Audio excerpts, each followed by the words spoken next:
Hello बच्चों आपका chapter चला हुआ है विद्युत, चैप्टर नंबर 12। और इसमें बच्चों यहाँ तक आपको पढ़ा दिया गया था पेज नंबर 267 पर एक पॉइंट था, आर्टिकल नंबर 12.6.2 पार्श्व क्रम में संयोजित प्रतिरोधक रजिस्टर कनेक्टेड इन पैरेलल। तो एक बार इसको समझिए बच्चों, जब प्रतिरोधकों को समांतर क्रम अथवा पार्श्व क्रम में संयोजित किया जाता है, पार्श्व क्रम जो है वो समांतर क्रम का ही दूसरा नाम है, तो उनका तुल्य प्रतिरोध कितना होता है और प्रतिरोधकों में कितनी धारा बहती है और उनके सिरों पर वोल्टेज कितना होता है, तो ये सब हम इसमें पढ़ेंगे बच्चों।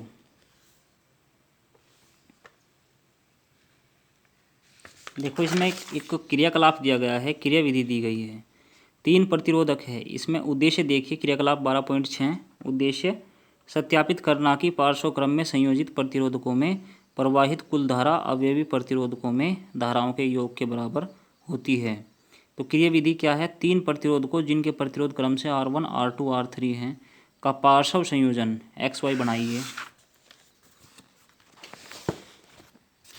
अब इस संयोजन के अनुसार इस संयोजन को एक बैटरी, एक प्लग कुंजी,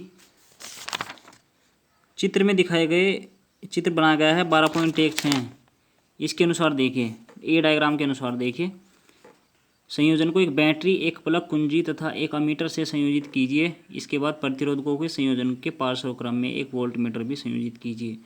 यहाँ पे हमने वोल्ट मीटर भी लगा दिया, कुंजी के भी लगा दी, एक अमीटर भी लगा दिया। प्लग में कुंजी लगाइए और अमीटर का पाठ्यांक नोट कीजिए। अब मान लीजिए विद्युत धारा का मान I है, तो वोल्ट मीटर का पाठ्यांक भी नोट कर लीजिए।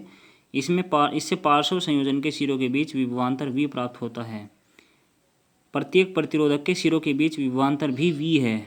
इसकी जांच प्रत्येक प्रतिरोधक के सिरों पर पृथक पृथक वोल्ट मीटर संयोजित करके की जा सकती है, अलग अलग लगा करके। ठीक है, अब कुंजी से प्लग बाहर निकालिए, परिपथ से अमीटर और वोल्ट मीटर निकाल लीजिए। तो चित्र 12.16 के अनुसार जैसे ये चित्र दिखाया गया है, अमीटर का प्रतिरोध R1 से श्रेणी क्रम में संयोजित कीजिए, अमीटर का पाठ्यांक I नोट कीजिए। तो इसी प्रकार R1 एवं R2 में प्रवाहित होने वाली धारा भी मापिए। माना इनका मान क्रम से I1 व I2 है। I1, I2 एवं I3 में क्या संबंध है? तो जो हमने ऑब्जर्वेशन किया है, हम देखते हैं कि परिपथ में प्रवाहित कुल धारा I संयोजन की प्रत्येक शाखा में प्रवाहित होने वाली अलग अलग धाराओं क्रम से I1, I2, I3 के योग के बराबर होती है, अर्थात I बराबर I1 plus I2 plus I3। तो निष्कर्ष क्या निकलता है? इस क्रियाकलाप से यह निष्कर्ष निकलता है कि प्रतिरोधों के पार्श्व क्रम संयोजन अर्थात समांतर क्रम संयोजन में कुल धारा अवयवी प्रतिरोधकों में धाराओं के योग के बराबर होती है। नेक्स्ट पॉइंट देखिए, प्रतिरोधों के समांतर क्रम संयोजन का सूत्र। हमने मान लिया R1, R2 व R3 3 प्रतिरोधों को बिंदुओं A व B के बीच समांतर क्रम में जोड़ा गया है। माना R1, R2 व R3 में धाराओं का मान क्रम से I1, I2 व I3 हो, तो ओम के नियम के अनुसार I1 बराबर V/R1, I2 बराबर V/R2, I3 बराबर V/R3, जहाँ V बिंदु A व B के बीच वोल्टेज है। डायग्राम के अनुसार सेटअप कीजिए। अब यदि बिंदु A अथवा B पर आने वाली कुल धारा का मान I हो, तो कैपिटल I बराबर capital I1 plus capital I2 plus capital I3, अर्थात V/R1 plus V/R2 plus V/R3। तो V कॉमन ले लिया जाएगा यहाँ से, तो 1/R1 plus 1/R2 plus 1/R3, equation number first. अब यदि बिंदु A व B के बीच तुल्य प्रतिरोध कैपिटल R हो, तो तुल्य प्रतिरोध की परिभाषा से प्रतिरोध R के सिरों के बीच V विभवांतर लगाने पर उसमें I धारा बहेगी, अतः I बराबर V/R। ये इक्वेशन सेकंड हो गई। अब समीकरण 1 व समीकरण 2 से V/R बराबर V into 1/R1 plus 1/R2 plus 1/R3 और V से V कैंसिल हो जाएगा, तो फॉर्मूला हमें प्राप्त होगा 1/R बराबर 1/R1 plus 1/R2 plus 1/R3, अर्थात समांतर क्रम में जुड़े प्रतिरोधों का तुल्य प्रतिरोध का व्युत्क्रम उनके प्रतिरोधों के व्युत्क्रम के योग के बराबर होता है। नेक्स्ट क्वेश्चन देखिए बच्चों, एग्जाम्पल 11 है। चित्र 12.18 में परिपथ आरेख में मान लीजिए कि प्रतिरोध को R1, R2 व R3 के मान क्रमशः 5 ओम, 10 ओम, 30 ओम है तथा इन्हें 12 वोल्ट की बैटरी से संयोजित किया गया है। तो प्रत्येक प्रतिरोधक से प्रवाहित विद्युत धारा और परिपथ में प्रवाहित कुल विद्युत धारा तथा परिपथ का कुल प्रतिरोध परिकलित करना है। स्टेप वाइज देखिए सॉल्यूशन। नंबर 1, दिया है बैटरी का विभवांतर V बराबर 12 वोल्ट। चूँकि तीनों प्रतिरोधक आश्रव क्रम में बैटरी से जुड़े हैं, अतः प्रत्येक प्रतिरोध के सिरों का विभवांतर भी 12 वोल्ट होगा। स्टेप सेकंड है, प्रतिरोधक R1 में प्रवाहित धारा I1 बराबर V/R1 ओम के नियम के अनुसार। तो 12/5 यानी कि 12 वोल्ट अपॉन 5 ओम बराबर 2.4 एम्पियर।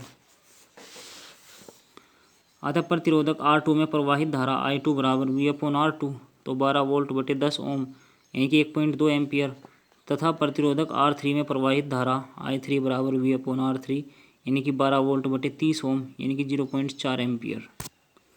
अतः प्रतिरोध R1, R2 व R3 में प्रवाहित धारा क्रमशः 2.4 एम्पियर, 1.2 एम्पियर तथा 0.4 एम्पियर है। स्टेप थर्ड देखिए, परिपथ में प्रवाहित कुल धारा I बराबर I1 plus I2 plus I3 यानी कि इन तीनों धाराओं को जोड़ लेंगे तो जो 4 एम्पियर इसका आंसर आएगा। अब स्टेप 4 देखिए, यदि परिपथ का कुल प्रतिरोध कैपिटल R है तो समांतर संयोजन के सूत्र से 1/R बराबर 1/R1 plus 1/R2 plus 1/R3 यानी कि जब इसको हल करोगे तो R की जो वैल्यू है वो 3 ओम आ जाएगी। तो इस परिपथ का कुल प्रतिरोध 3 ओम है।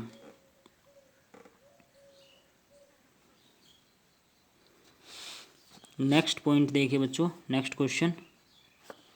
चित्र 12.19 में R1 10 ओम है, R2 40 ओम है, R3 30 ओम है, R4 20 ओम है तथा R5 60 ओम है तथा प्रतिरोधकों के इस विन्यास को 12 वोल्ट की एक बैटरी से संयोजित किया जाता है।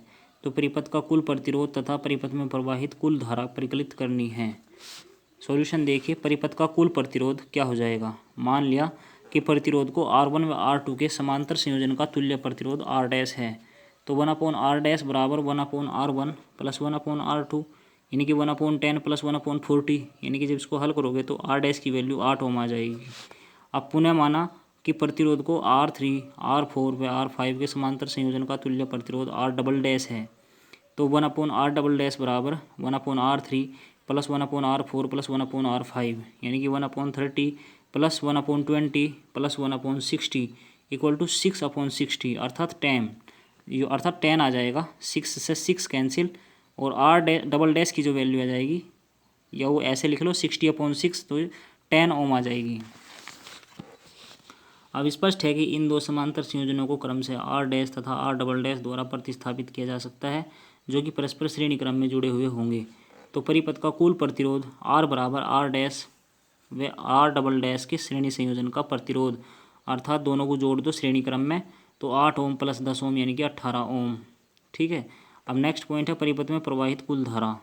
तो V बराबर 12 वोल्ट दे रखा है, कुल प्रतिरोध R बराबर 18 ओम है तो धारा का फॉर्मूला I बराबर V/R से तो 12/18 यानी कि 2/3 यानी कि 0.67 एम्पियर परिपथ में धारा आ जाएगी। ठीक है बच्चों।